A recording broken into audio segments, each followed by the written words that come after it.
Bonsoir les amis, j'espère que vous allez bien. J'ai une amie qui se reconnaîtra, qui m'a posé des questions par rapport au bulletin de votation de ce mois de septembre. Et j'avoue que ces questions sont tellement pertinentes et donc je n'ai pas la réponse.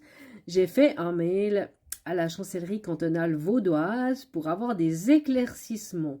Mais j'avais juste envie de vous partager ces questions parce que peut-être que vous avez la réponse ou que peut-être vous trouverez aussi ça très étrange. Alors, sur le canton de Vaud, nous avons tous ces objets à voter. Eh ouais, on a du job sur le canton de Vaud. Et il est indiqué en haut que on peut, si on se trompe, noircir la case pour cocher la bonne réponse. Alors, la première question, c'est est-ce que ça facilite pas la fraude? La personne qui va dépouiller tout ça, qui va ouvrir les votes, si elle voit que j'ai pas voté comme elle veut, c'est facile, non? De noircir une case puis de remplir l'autre. Ça me paraît bizarre. D'autre part, j'essaye de vous montrer. Regardez la croix.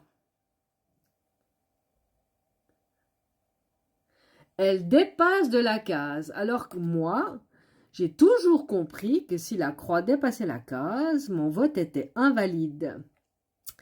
Alors ça, c'est une grande question que j'ai aussi posée par mail à la chancellerie.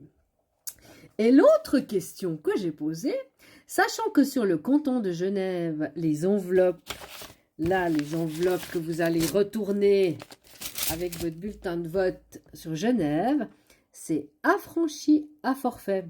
Alors, je ne sais pas si Genève est plus riche que le canton de Vaud, mais sur Vaud et Lausanne, on doit mettre un timbre, affranchir à nos frais. Donc, je pose la question de savoir pour quelle raison. Mais de toute façon, la meilleure chose à faire, c'est d'aller voter sur place. Soit le dimanche 28 septembre, vous allez glisser votre bulletin de vote dans l'urne de votre commune, soit vous allez glisser dans la boîte aux lettres de votre commune en personne. C'est beaucoup plus sûr, on va dire, que par poste, même si je sais que la plupart d'entre vous me disent de toute façon, il peut frauder. Donc voilà, je vous tiendrai au courant et je remercie cet ami de m'avoir soulevé ces questions parce que c'est des petits détails auxquels je n'avais pas pris garde. Alors, affaire à suivre. Salut les amis!